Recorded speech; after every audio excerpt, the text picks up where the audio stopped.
¿Has buscado alguna vez un hotel en internet? Yo tampoco, no trabajo para Trivago, me llamo Antonio y esto es un proyecto cívica. Creo que tengo que hacer casos de regímenes políticos, no me acuerdo la verdad. Así que vamos con la introducción de una vez. Como saben, hay muchos tipos de regímenes políticos diferentes y cada uno de ellos es un caso diferente. Así que con este video te mostraré algunos casos destacables en el mundo. El régimen más bonito y justo para todos es la democracia, ya que se ejerce por y para el pueblo, dando muchas libertades a la ciudadanía. Y un gran ejemplo de esto es Francia. Su democracia se basa en un sistema republicano, parlamentario y presidencialista, y su poder se divide en dos: su presidenta actual, Emmanuel Macron, y el Parlamento, compuesto por la Asamblea Nacional y el Senado.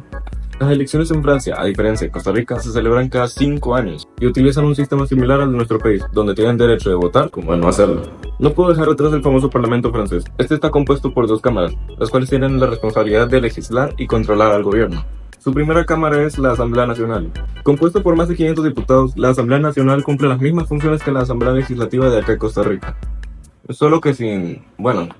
¿Qué hay? Al viceministro se le perdieron 2 toneladas en la de película droga. Kung Fu Panda, cuando le hacen la pompa a los 5 furiosos, Defender la ¿verdad? patria al final de cuentas Ay, no es ese asunto otro mío. robaron Claro que más. llegó papá. Bueno, Pero si a papá si no aquí van a competir reconocen por ver los cuál roba menos narcotraficantes y que le Cristian, dicen papá vámonos. Chávez. Tanto drama. Crean y aprueban leyes, proyectos y controlan al gobierno. Esta asamblea tiene más poder que el Senado, y si hay algún desacuerdo entre los dos, la asamblea tendrá la última palabra. El Senado, por otra parte, tiene más de 300 senadores, que sean a mí, y hace el mismo trabajo que la asamblea, pero tienen un papel más consultivo, o sea, propone cambios, debate proyectos y da opiniones. Pero no tiene la última palabra, ya que no tiene tanto poder como la asamblea, pero sí influye en ella manteniendo el equilibrio de poder. Siguiente página. Quizás nunca te hayas preguntado, ¿en Costa Rica hay un Senado? La respuesta es no. Aquí el Parlamento no existe como tal, ya que lo único que existe aquí es la famosa Asamblea Legislativa, donde suceden cosas hermosas. A veces se quieren agarrar todo el día y otras están bailando sin razón. Con 57 diputados elegidos cada 4 años, tienen el poder de crear leyes, revisar el presupuesto nacional y hasta investigar al gobierno. Por ejemplo, el diputado Leslie Bojorges, el cual está siendo investigado por la Fiscalía por presunto tráfico de influencias en un caso llamado Madre Patria. Esto último refuerza el sistema democrático que hay en nuestro país. La alternancia de poderes es clave para la democracia, y Costa Rica no queda atrás con esto. Nunca han tenido problemas con el traspaso de poderes entre partidos. El sistema democrático es muy estable en el país, por lo que no hay mucho que añadir. Creo que con democracia ya es todo. Así que tomemos un vuelo al otro lado del mundo. Los dueños de la mayoría de productos que tenemos, China. Ya vimos lo que son varios partidos que la gente vota y demás, pero ¿qué pasaría si fuera al revés? Pues a eso se le conoce como unipartidismo, y en Made in China se vive eso todos los días. Como su nombre dice, solo tiene un partido político llamado Partido Comunista Chino, que rige desde 1949, o sea, hace 76 años. Siendo honesto, mi abuelo es más viejo que eso. En esos 76 años solo cambian de presidente, que por alguna razón solo han sido 5, lo cual es curioso, ya que en Costa Rica han sido 18. Su unipartidismo se basa en un sistema cerrado y controlado, donde las elecciones no existen. Bueno, sí, pero no para las 1.400 personas que viven en China, ya que los votantes son previamente elegidos y aprobados por el partido, ya que todo el sistema está diseñado para mantener este partido en el poder unas 7 décadas más. En 2013, Xi Jinping, ese nombre, Xi Jinping, asumió la presidencia y liderazgo del país, ocupando los 2 roles más importantes: secretario general del Partido Comunista y presidente de la Comisión Militar Central. O sea, además de ser la cabeza de todo el país, también controla todo lo militar. Todo el poder del gobierno se divide como en una pirámide, donde arriba del todo está Jinping, quien controla todo el resto siendo el líder absoluto, y debajo de él el Partido Comunista Chino, el cual manda todo el sistema, elige líderes, aprueba leyes y lo más importante, controla a los medios. Esta no va a ser la única vez que vas a escuchar eso. No hay libertad de prensa. Todos los periódicos, canales de TV, emisoras de radio e incluso plataformas digitales deben seguir las órdenes del partido. Todas sus noticias, ya sean reportajes o opiniones, deben seguir la ideología del partido y mostrar al gobierno de forma positiva. En China, los medios no informan, obedecen. Si una noticia no conviene, no existe. Si una verdad incomoda, se borra. Se censura todo. Lo incómodo, las protestas, críticas, escándalos, todo. Y si alguien publica algo así que al gobierno no le gusta, puede ser encarcelado. Debajo de eso está la estructura estatal y legislativa, donde está el gobierno, sus ministros y la Asamblea Popular Nacional. Y te preguntarás que qué hacen. Nada. No hacen nada. Solo dicen sí a lo que el gobierno ya decidió. Y en el último bloque está el pueblo chino, los cuales no tienen ni voz ni voto contra el Partido Comunista Chino. No tienen libertad de expresión política ni de influir en las elecciones de líderes, ni mucho menos organizar protestas o críticas públicas al gobierno. ¿Qué mierda? Eso era Pilate. Todo eso está controlado, censurado y en muchos casos castigado con cárcel o desaparición. ¿Saben dónde más desaparecen personas? Aparte de Sinaloa, en Cuba. La isla de Don Fidel, aquel señor con barba y ropa verde. En 1965 creó el Partido Comunista de Cuba. Todo mi partidario es comunista ahora que lo pienso. Desde ese año ha sido el único partido que Cuba ha tenido, y siento yo que el más polémico del continente. Para mantener a Fidel en el poder fue sencillo, un carisma de confianza y una propaganda enorme. Ellos, al igual que en China, controlaban los medios, bajando las críticas y subiendo al partido, dándole una repercusión positiva en la comunicación, promoviendo una ideología socialista y fidelista, alzando la figura de Fidel Castro y su sistema cubano. Tuvieron muchas propagandas durante y después de la Revolución Cubana. Fidel se convirtió en el rostro y la voz del país. Lo representaban como un líder increíble que trajo libertad y justicia. Solo mierda trajo. Se hacían carteles, murales y películas sobre la figura de Castro, enmarcándolo como un paso hacia el progreso y la igualdad. Cosa que nunca hizo. Cuba hacía o hace cosas muy bizarras. Algo más bizarro, controlar niños. ¿Para qué? Para no tener futuros opositores. La educación en Cuba promueve el comunismo que creó Fidel. Les mete la idea de que si apoyan al gobierno van a tener grandes recompensas. Una mejor economía, un mejor país, una mejor vida. Todo mal, todo mal. Para cerrar con Cuba y el bipartidismo, no puedo dejar atrás el sistema de vigilancia del país.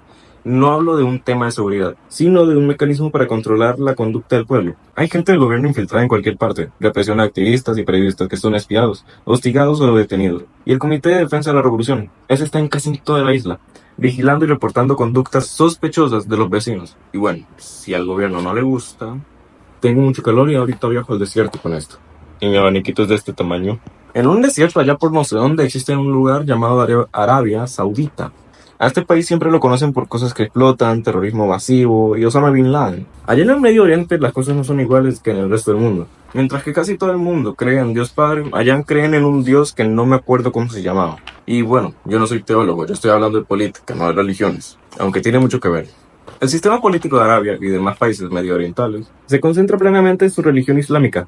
Todo rige a través del Corán y la Sharia, a través de sus textos sagrados. Las leyes, debates, incluso la vida diaria están influenciadas por estas normas religiosas. Gracias a eso, la separación política y religión no existe, haciendo que el Islam sea la base política de todo. Esto hace que las leyes civiles, penales y sociales estén basadas en la Sharia. Al igual que tú, yo tampoco sé qué es la Sharia, pero para eso existe ChatGPT, así que aquí se los pongo.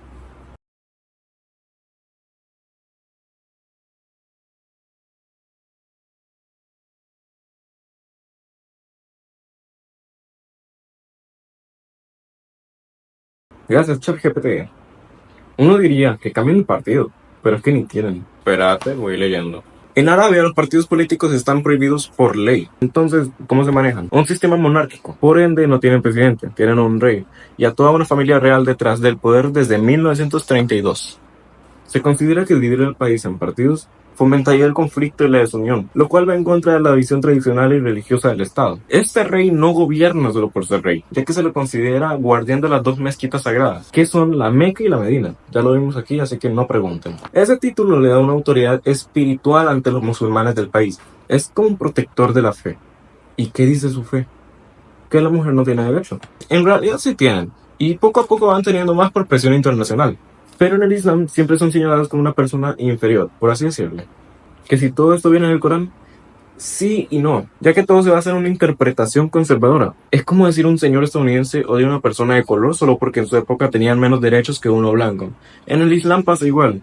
De hecho pasó en todo el mundo, solo que el Islam quedó un poco atrás. La desigualdad en un régimen islámico es notoria. A los hombres los ves en trajes y a las mujeres bien tapadas de pies a cabeza. Estos atuendos se llaman abaya y se tienen que usar por ley o interpretación conservadora del Corán. Todo es así. Otra desigualdad es la limitación a ciertos puestos de trabajo y decisiones políticas. Todo esto se debe a la interpretación de la Sharia. Se considera que la mujer debe estar protegida de la exposición pública y limitar su participación fuera del hogar. Suena rico pasar enchado en la casa sin hacer nada, aunque de verdad no puedes hacer nada sin un hombre. Ellas viven en el wilaya, o sistema de tutela masculino. Esto hace que no puedan hacer varias cosas sin la supervisión o aprobación de un hombre. Esto afecta ya que no pueden acceder a trabajos, tomar decisiones políticas o viajar por sí mismas.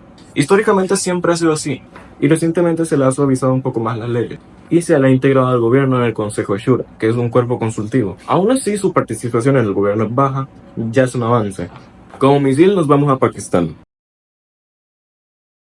Con la India. Y eso los medios no lo cubren. No porque no quieran, sino porque en el islamismo, y al parecer en medio mundo, el gobierno controla los medios. Eso ya parece competencia. No creo que tenga que hablar sobre la censura de medios por tercera vez en el video, así que un pequeño resumen.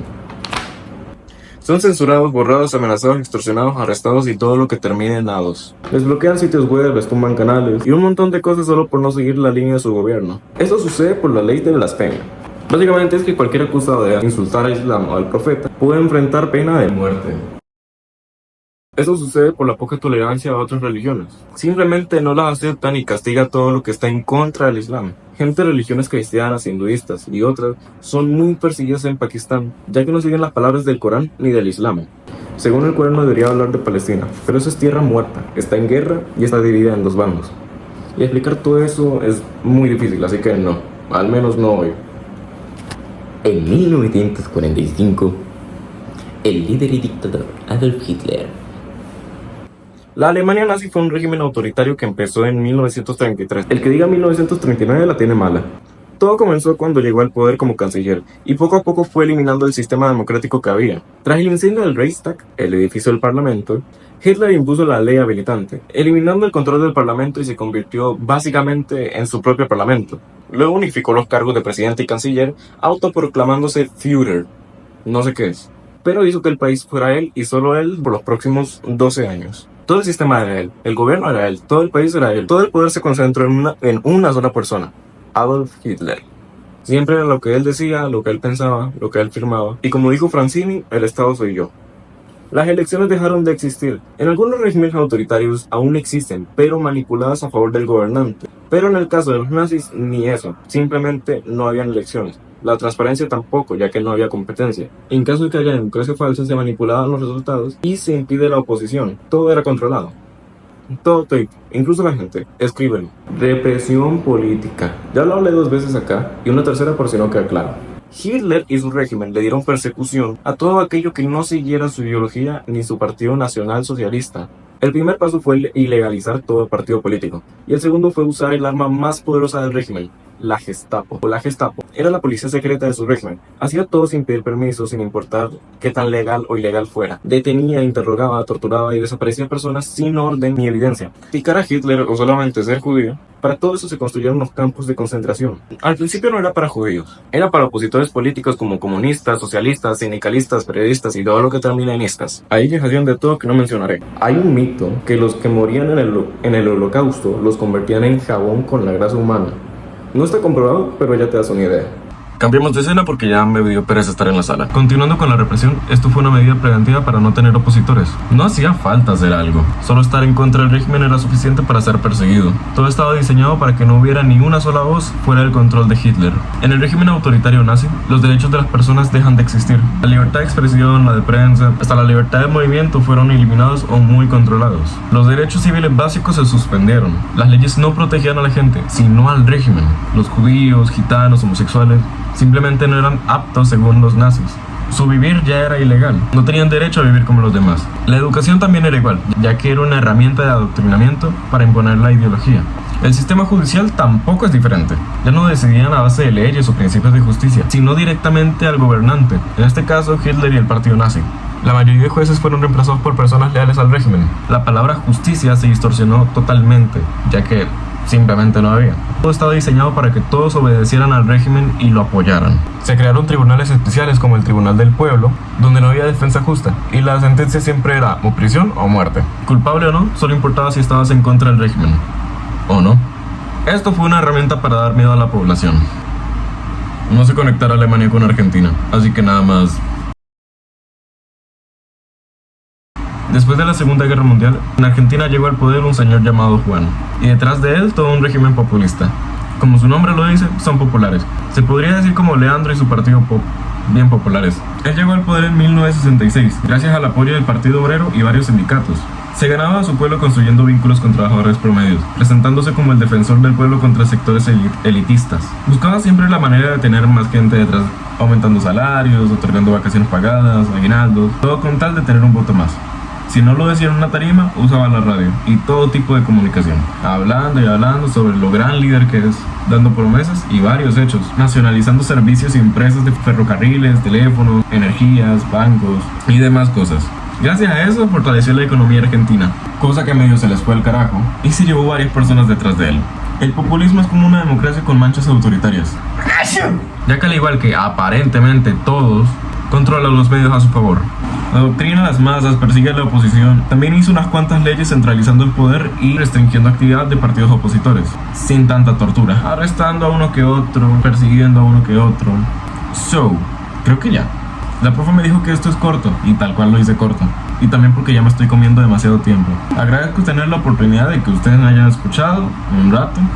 Quizás lo hayas estresado, quizás yo los tengo hartos. La verdad, agradezco a cada uno de ustedes que tuvo el tiempo de escucharme durante al menos unos 15 minutos, porque esto lo estoy grabando y yo no sé cuánto va a durar esto. Ojalá de algo les haya servido todo esto. No creo que mucho, la verdad. Gracias a la profe por darme el espacio. Agradecimiento especial a mi Spotify que me acompañó durante todo este sufrimiento. Ya, se supone que ya terminé. No quiero saber de proyectos nunca más.